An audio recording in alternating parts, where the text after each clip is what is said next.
My name is Bernhard Lüthi. I'm born in Bern in 1938, which makes me now 85, if I'm correct.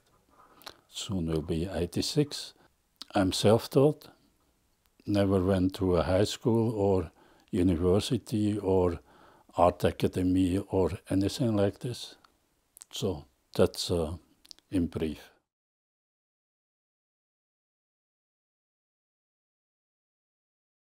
In 1970 I went to Santorin, a Greek island, and there I came across a woman with her friend, and it turned out that the woman, Linda White, her name, was is Australian, and her friend, he was a British architect. You start to know each other, you introduce each other, and they invited me to their place. To cut it short there, Linda came to Düsseldorf. We lived for 3 years together, and then she wanted to finish her studies in Australia. That's why we went to Australia when we went together in the first time in 1974. My first wish was to do a trip to Uluru. At this time it was known as Ayers Rock, and where I stayed in a tent and I remained there for 1 month.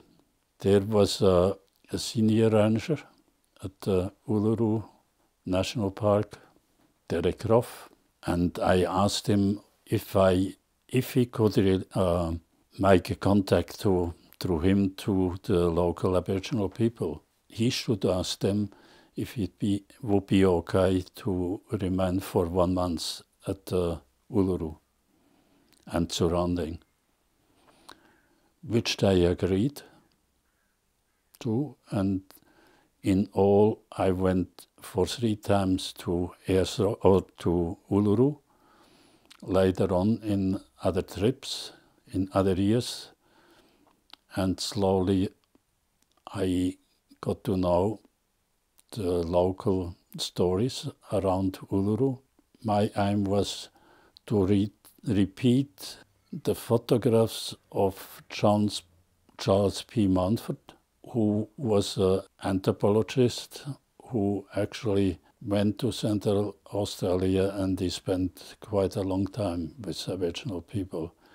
And he did photographs about various places at Uluru, and my aim was to repeat these photographs in color, because my interest in the visual arts was landscape painting, the traditional way of European landscape painting. And since, of course, Uluru is known as the rock in Central Australia, where you have this extreme color change during the pass of a day. That means at sunset the rock turns bright red. And this was exactly the topic I was interested in, the color change of the landscape during a day's time.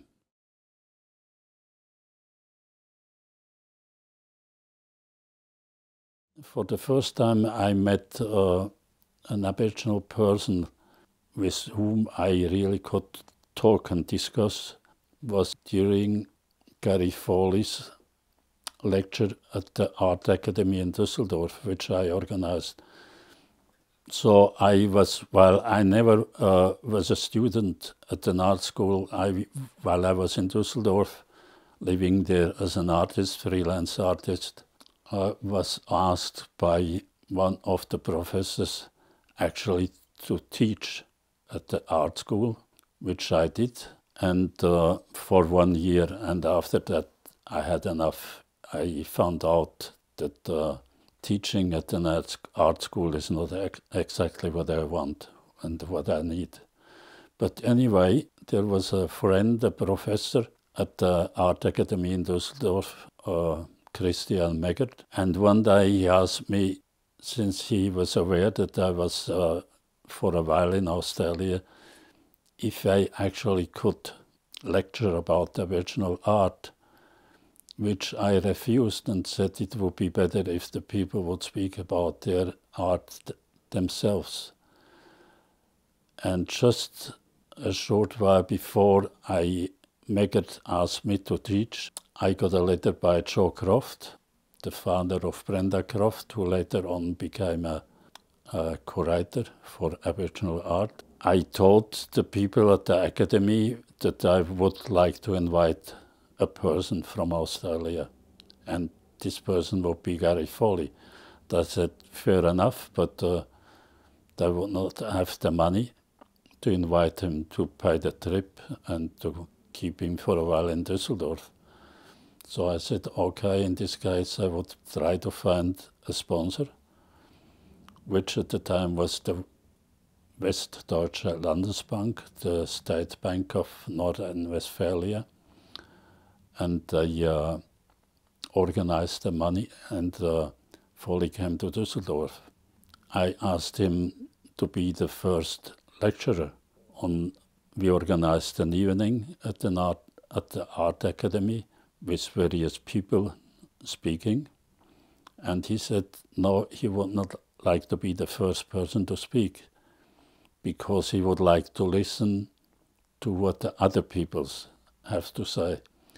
So the professor for philosophy at the Art Academy in Düsseldorf, Paul Gaude, he began with his lecture about the rationale in mythology. And after about 5 minutes, Gary Foley pointed at me and said I should meet him. And he told me if this person would take any longer with his lecture, he would leave and would only return to collect his fee the next day. Then he said, so now it's up to you to interrupt the lecture of this man, which I did. And then he began his lecture and said, look, I didn't travel halfway around the world to listen to this bullshit here as well. So this was the introduction, his introduction to the audience. And there were about 500-600 people in the audience. And of course, people were shocked about the direct language he used. It was a hot discussion. He was accused by an anthropologist, and the anthropologist said he doesn't believe that he actually can speak for his people. And Foley asked why, and the anthropologist replied, because you are a half-caste. In other words, you are not a true Aboriginal person. Foley replied, but I have the permission by elders, Aboriginal elders, to speak about the culture. There were strong discussions going on. At the very end, I was accused by some people, by some professors of the Art Academy, that I organized a political rally at the Academy, and therefore there were an exchange of letters. But never mind, Foley remained for about 3 weeks in Düsseldorf, and we discussed, and he asked me if I could imagine to travel again to Australia and to meet him at the Aboriginal Arts Board. He was, at this time, he was the director of the Aboriginal Arts Board. He said the only obligation would be I would have to find my own money for the flight. And while I'm in Australia, I would have a desk at the Aboriginal Arts Board, and I would take care for all expenses, living expenses. And I also would be invited to board meetings throughout the country. That's actually how I came then again to Australia, and that's where I met quite a few Aboriginal people, artists and whatsoever, people involved in literature, people involved, Aboriginal people have to be correct there, and people involved in literature, in dance and in drama and theatre and so on. This was in 1984. I was based in Sydney. This gave me the chance to travel through the country, and I was introduced by Aboriginal people to Aboriginal people in the various communities, which is a big difference as if you travel to a community and you introduce yourself. If you are introduced by Aboriginal people, then you have some trust already. And the people, after a while, they decide to accept you and to talk to you. So that's how I came to Yuendumu, and also this was the way how I came to Darwin, and then furthermore from Darwin to Maningrida. And while we were arrived in Darwin, I for the first time met Lynn Onnes, who later on became the chairman, replacing Chicka Dixon at the Aboriginal Arts Board as the chairman. And while we were in Darwin, John Mundine appeared together with John Mavanchul, and he introduced me to John, and we traveled then together all with the board to Maningrida, and where I had the chance to be introduced in a top-end community, which of course is a lot different to the desert communities in Alice Springs or around Alice Springs.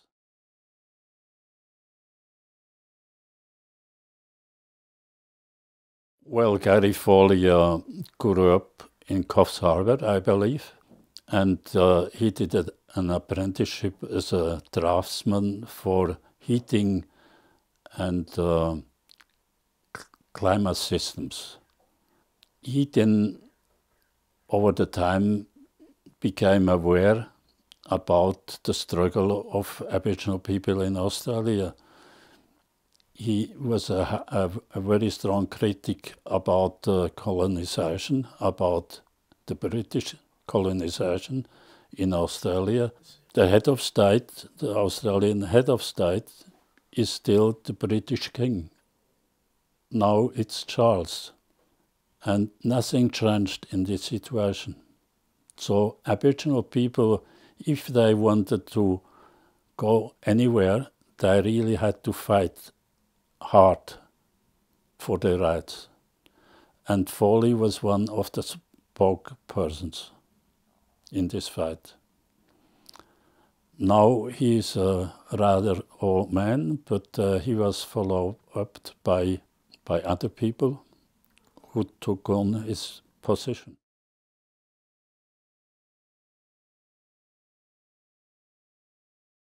Throughout this time in Australia, of course, we discussed a lot what could be done at the European end. And I said I would try to organize an exhibition on Aboriginal art at the State Gallery in Düsseldorf. Around this time, I was aware that Jean-Hubert Martin, at this time the director of the Kunsthalle in Bern, developed a certain interest in Aboriginal art. He once was the commissioner for France during the Sydney Biennial, and while he was in Australia, he was able to witness the making of a ground painting, which interested him strongly. After seeing this, he went back to Paris, and where he had the idea for an exhibition. This exhibition's title was Magiciens de la Terre, and he said he would be interested to invite Aboriginal people to this exhibition, which would show artists from all around the world. Western artists, non-Western artists, also First Nation artists and so on. And he invited me to be the coordinator for the Australian participation in Paris. The exhibition opened in 1989 at the Centre Pompidou and at the Grand Hall de la Villette, where the people from Yunumu did a grand painting. That's more or less how, for the first time, Aboriginal art was introduced into a European audience.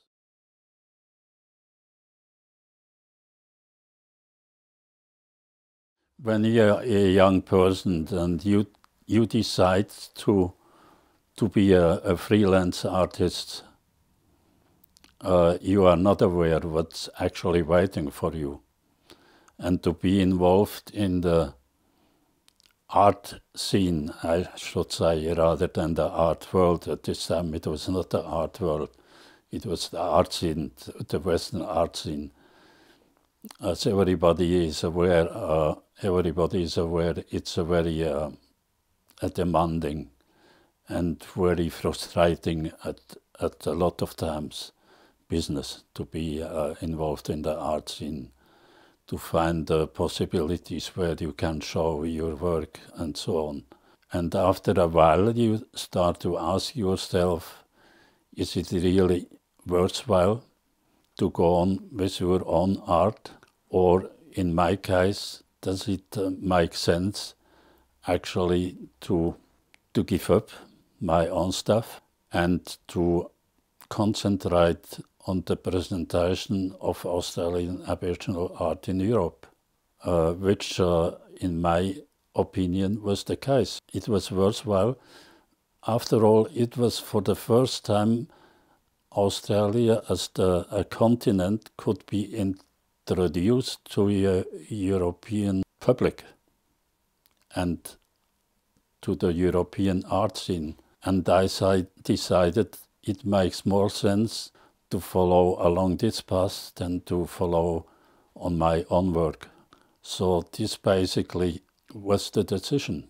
And of course, meeting and being around Gary Foley and observing him, how he behaved in Australia as one of the maybe the most outspoken activist at the time in Australia. I learned a lot about his commitment. There is no way to follow a weak path. You really have to be definite. If you stand up against, say, for example, racism in the visual arts, you really have to argue in a strong way. Otherwise, you are not taken serious. So this then was the decision for me to give up my own stuff and really to concentrate on what I did.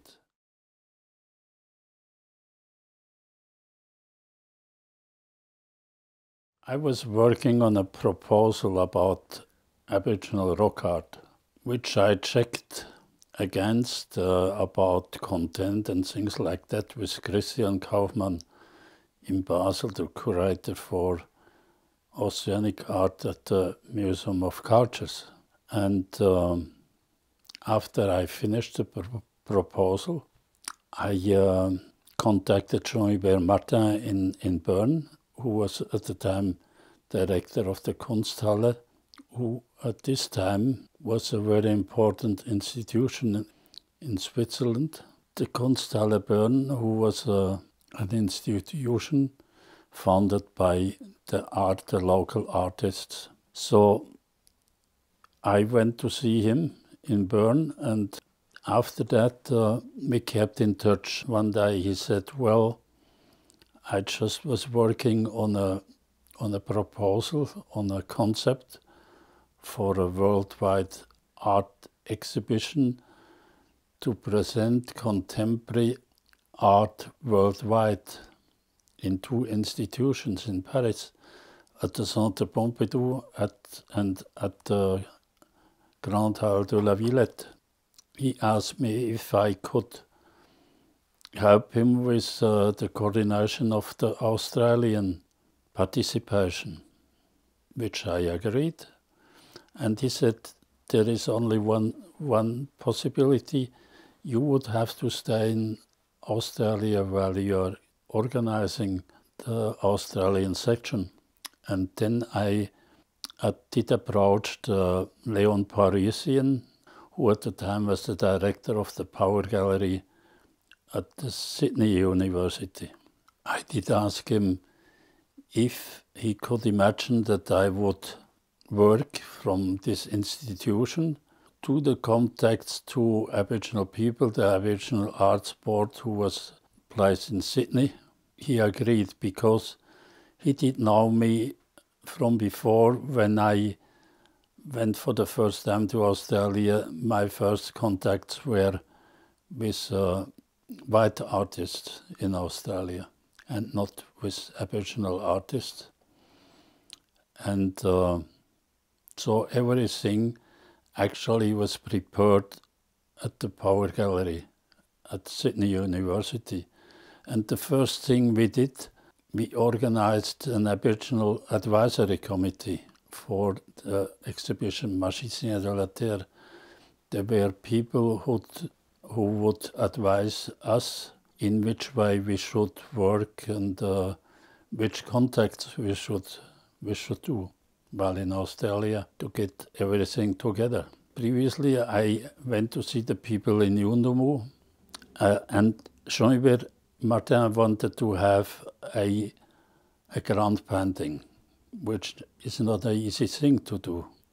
I did approach the people in Yundumu and asked them if they would be ready to produce a grand painting for Magiciens de la Terre.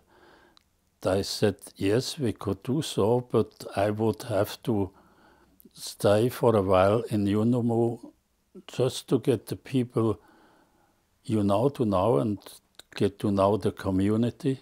So that's more or less how it happened. So I spent quite a while with the Aboriginal people in Yundumu, and they said, okay, you will be involved in a highly difficult project where you would be confronted with issues and questions white people normally don't know and they are not aware of. I said, okay, the best way would be if we would participate in one of the initiation ceremonies, which is quite, for a white person, quite a privilege, because you will witness a lot of things who are kept secret and they usually do not talk about. Anyway, I was participating to one of the initiation ceremonies. The only thing, I was of course not circumcised and I was not cut. Cut means you have scars on your, for example, on your chest. Then preparations went along, and indeed it was not really that easy to do the installation, the grand painting in Paris. They were promised that actually their space where they do the grand painting would be cut off of the other contributions of other artists, so they could work in isolation and being amongst themselves. This did not happen. The Yundumu people, they agreed to do it anyway. So, which was quite interesting for the time being in Paris, because the artists would visit each other. You know, there was Joben Jr., who is a person, North American Indian person, who did also a grand installation.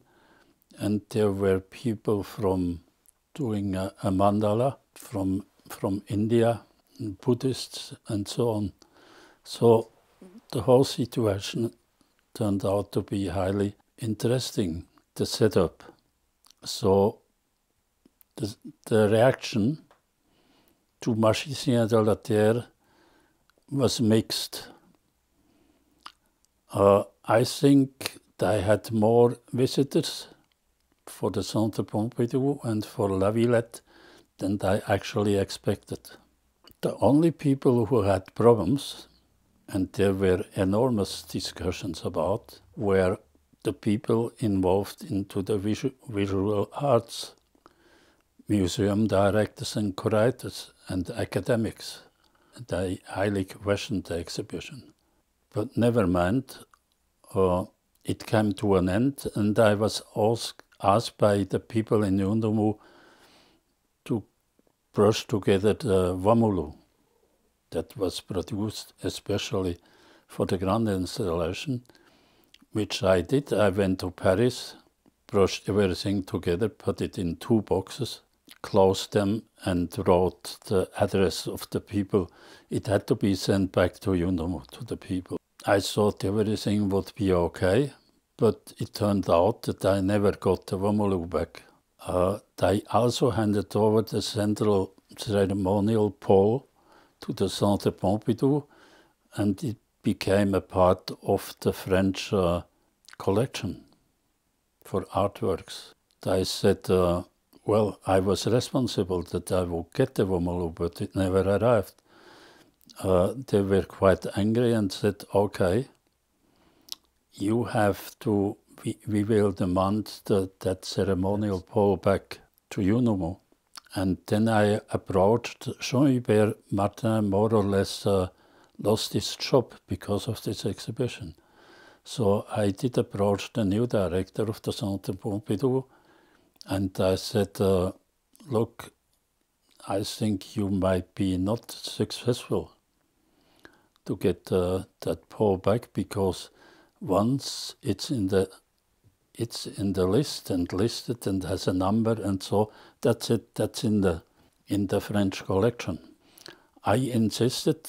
I went several times back to the Centre Pompidou and was browsing through the storage where I kept some of the works. Were still in Paris, but I kept these works, and I went through all the storage spaces, and I couldn't find the Wamulu. Lucky enough, I took photographs of the 2 boxes who were in a trolley. You know, you have when you do shopping in a shopping center. So finally, they agreed to release the pole, and I went to Paris and collected and traveled to Australia, went to see the people in Yundumu, and I said they made me sit in a pickup, and I tossed that ceremonial pole, who was still wrapped, on top of the ute. They drove me out into their country, and then I stopped and said, now you toss that ceremonial pole back into the country, into the land, which I did.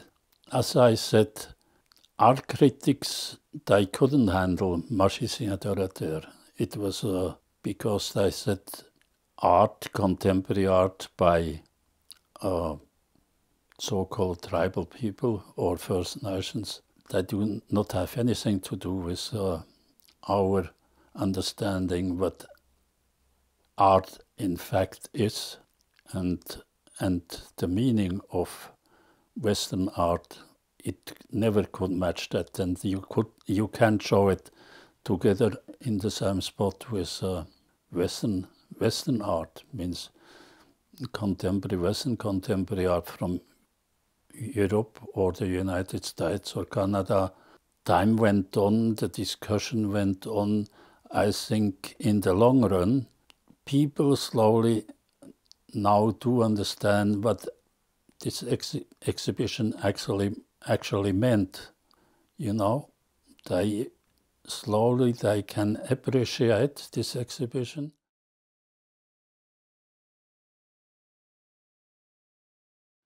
So it took us 3 years for the preparation of Aradara. we had a good support through the Aboriginal Arts Board. It was Leslie Fogarty who was the director at the time. We prepared Aradara, and Lynn Honors was the chairman of the Aboriginal Arts Board. And we met quite often, so every time I went to Australia and I was based in Melbourne, I stayed at Lynn Honors' place in Upwey with his family, and where we were able to discuss a lot of things, because it proved one should not think Aboriginal Australia is a homogeneous body. So there is a lot of infight, and things are not very easy going. But Lynn Honors was an excellent mediator in between all these different fractions. Through many discussions, I got a good knowledge about how Aboriginal Australia actually works and the problems of these people. I became more or less an insider, and even more so through the initiation in Yunumu. Anyway, the exhibition opened Aradara in Düsseldorf, and there is also an important part of it was we lost the Kunsthaus Zürich. The Kunsthaus Zürich agreed to take on the exhibition also with the Louisiana Museum in Copenhagen or in Hummelbeck, and also with the Hayward Gallery in London. But then suddenly the Kunsthaus Zürich dropped out. Ulrich Krempel and myself, we were called to Zürich, and we had a discussion with the curators at the Kunsthaus, and after this, they decided they would not take on the exhibition. So they dropped out, which was caused an enormous problem for us for the financing, the budget. Anyway, we were able to get the funds through the state government of North Rhine-Westphalia. The exhibition was received very well. The exhibition in Hummelbeck, at the Louisiana, at the Kunstsammlung North Rhine-Westphalen in Düsseldorf, the Hayward Gallery. Altogether we had 255,000 visitors. We sold altogether over 10,000 catalogs. Despite the fact that the financial director of the Kunstsammlung in Düsseldorf said, I doubt that there will be any interest in this exhibition.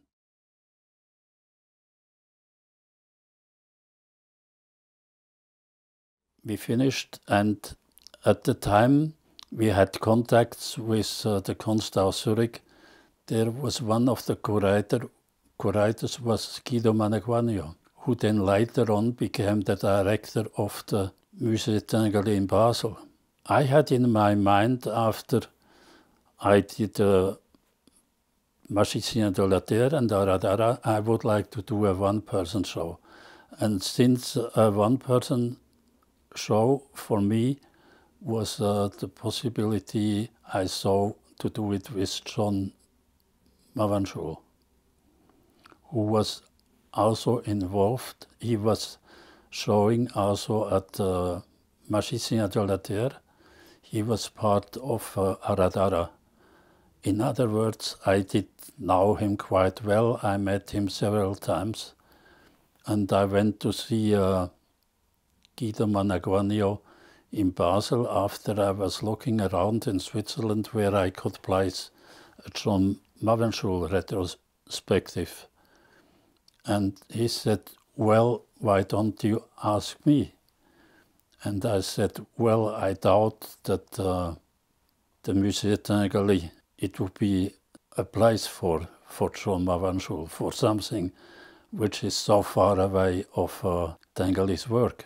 He said, I have no problems with that. Furthermore, I'm I know that Tangali had a very open mind, and he was not afraid to reach into directions which other people would refuse to do. Guido was able to convince the people by Roche, because the Museum Tangali was financed by Roche. To be precise, it was financed by Paul Sacher, who was a musician. The exhibition in Basel was quite well received amongst the general public, but once again the people involved in the arts, art historians and so, they had problems with this exhibition once again.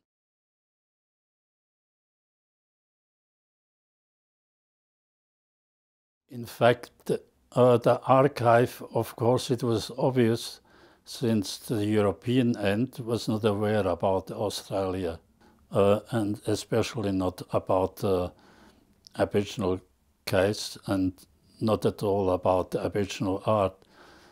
For me, it was very important not to throw anything away that during the time of the preparations of these exhibitions and my time in Australia, which was related to my interest for Australia.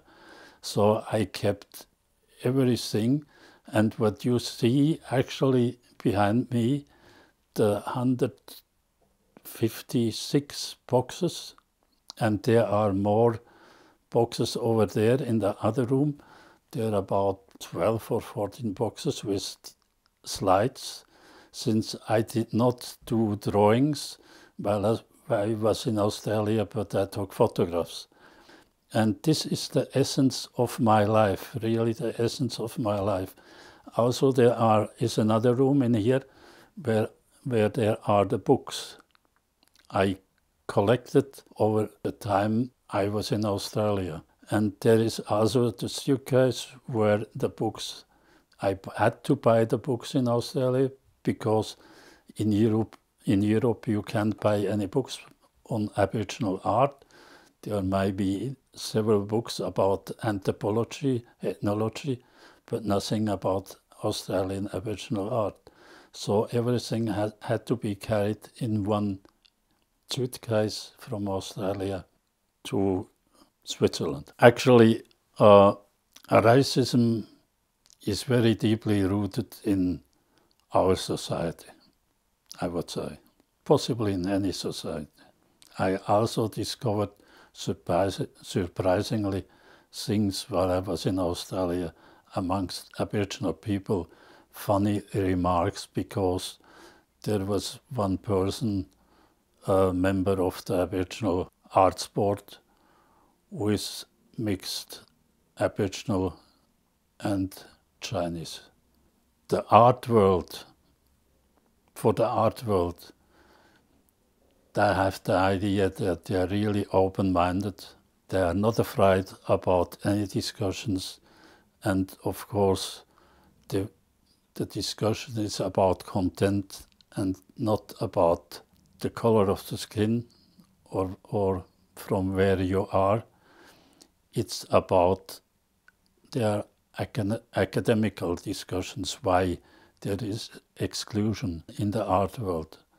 But in my opinion, the art world, as every part of our society, can be racist as well. After all, the directors, the people who are the leading people who direct the gallery or museum directors, it's not the art gallery, the building, who is racist, but the people who actually run the art galleries or art spaces. And in my opinion, if they are open-minded and they take the chance to get through my archive, who now is the archive of the Fondation Opale, if they are going through carefully and they are studying it, they can learn quite a lot. That's my hope. Let's see what will happen.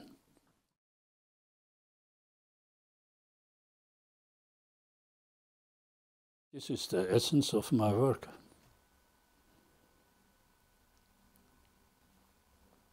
Bringing people together. Black and white, white and black. That's it.